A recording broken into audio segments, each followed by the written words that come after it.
So let's talk about AEW for one quick second. So if you're an AEW fan, this video is not for you. If you're a fan of Tony Khan, this video is not for you. I am about to go in on the Khan, Tony Khan, not Nick Khan. Nick Khan's okay. So here's the thing. When you lose, you get yourself back, or you dust yourself off, you pick yourself back up, you learn from your mistakes, and you do better.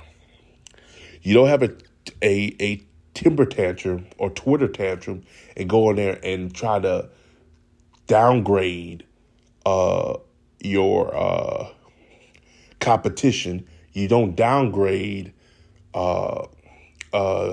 two icons and legends that are friends with your current wrestlers that you employed.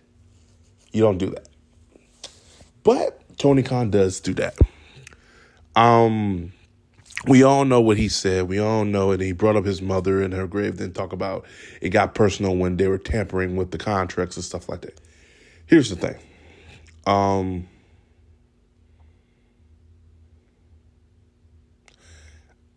going to be very honest with you and very straight to the point. When you lose, you lose. Take the L and move on and try to get another W. Now, I had people in my subscribers, not my subscribers, but people who were actually commenting on one of my NXT versus, what was that video? NXT versus AEW video, how the ratings, they lost the ratings. And people were like, oh, well, they stacked the show against them and everything like that. Excuse. Everything you're telling me is a fucking excuse. Let me tell you why they lost the ratings, okay? They lost. And here's the thing. It's not even them losing is the problem. It's how far they were far from each other in ratings. One had 900,000. One had 600,000. That's a big-ass gap. Big-ass gap. So something's going on in the AEW, not locker room, but the AEW product. It's cold. Nobody interested. Let me tell you why. When you build up Dream Masters every other fucking week, nobody cares. When you have no storylines to build up to the next pay-per-view, nobody cares. When you're not listening to your audience, when they're telling you, hey, wins, losses, can y'all make that matter again? Then nobody cares. When you get rid of your biggest superstar, CM Punk, and you terminate him because he's a toxic part of the locker room, then nobody wants to watch your product and nobody cares. And again, when you go back to the CM Punk situation, that's all of his own making. You gave Punk that contract. You told Punk he could do what he wanted to do. That's your fault. Not only that, the situation that Punk had last year, you could have ended that if you would have stopped it. You saw the issue building up to All Out. You chose to leave it. You chose to let it alone. Situation with Jack Perry. You should have put your foot down with Jack Perry. As soon as say, hey, Punk, I got this. Don't say nothing because I don't want you to get in trouble. Talk to Punk like that. He doesn't know how to talk to Punk. He's a mark. He's a stupid-ass mark with a fucked-up haircut, and he doesn't know how to talk to individuals. That's why we had the situation we had at All In. Was it All In London? And that's why we had to have him terminated. Like, literally, I would have had his ass terminated with a damn. I said, okay, cool. Here's what we're going to do. I'm taking your contract away. You're suspended again until I further notice, until I figure out what I need to do with you. So you fire him. Pretty much gave him open field to a WWE. So WWE could get him. And you probably say, oh, I don't care about that. Why would you not care? You let your biggest star go away to the opposition. And let me tell you something, too. Let me tell you what really ticked off Tony Khan. It's not the fact that the NXT just beat him in the ratings by that that's a big gap. Because that's never happened in NXT before. They've never had that big-ass gap between NXT and AEW. That's never happened. It's always been the opposite. AEW had the bigger gap between NXT and the ratings. That's never happened to him before. What really ticked him off, and I'm going to be honest with you, and I hope you are to this end part of the video, is the fact that there's talks of CM Punk going to WWE. That's pissing him off. There's Jade Cargill on the other opposition on the show. That pissed them off. That she was on NXT against them. That pissed them off. And the biggest FU to him was when Cody Rhodes opened that show. Cody Rhodes, somebody he had that he probably realized now he dropped not the ball. He dropped the whole gold mine, whole money, dropped the lottery ticket, dropped the golden ticket. And he probably realized that, yo, I fucked up. I let the Bucks tell me to let this man, Bucks tell me this and that, and I should have kept Cody Rhodes. No shit. I let the Bucks tell me to get rid of CM Punk, and I should have kept it. And you keep doing it twice. And you probably say, well, how you know about this, Johnson? Wait till those NDAs are effectively ended. Wait. And I promise you, I guarantee you, you're going to hear some stuff. What I know is that Cody Rhodes was not, he didn't want to leave. He was kind of pushed out. You let his contract overlaps? Are you kidding me? One of the founders? Because you didn't really see no potential in him?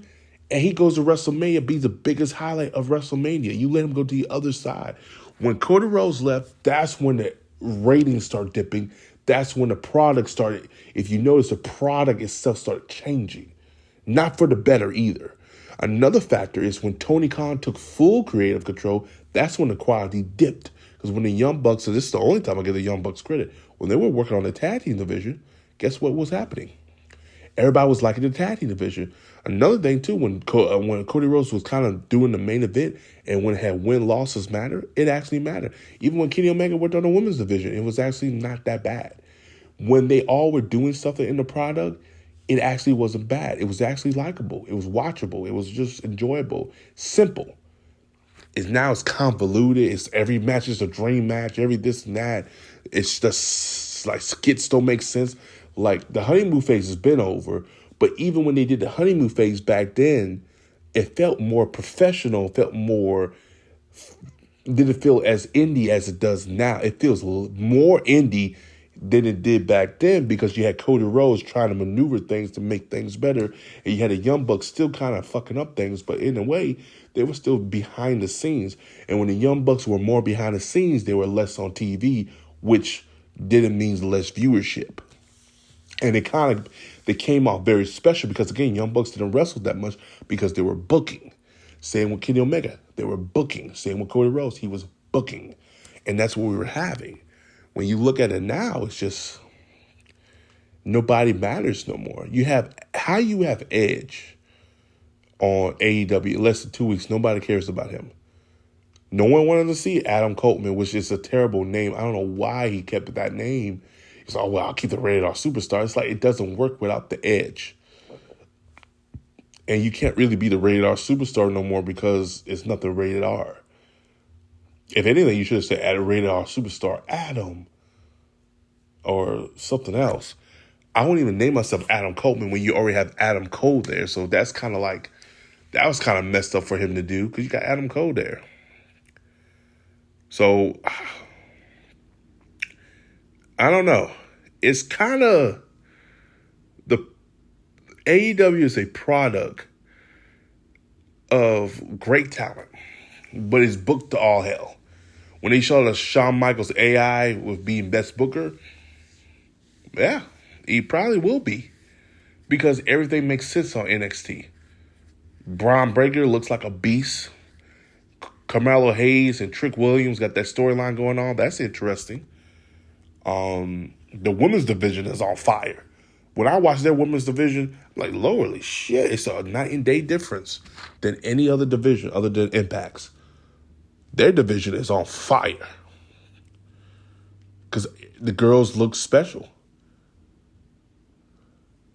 But Becky Lynch has been a ratings draw for NXT. Very good for NXT.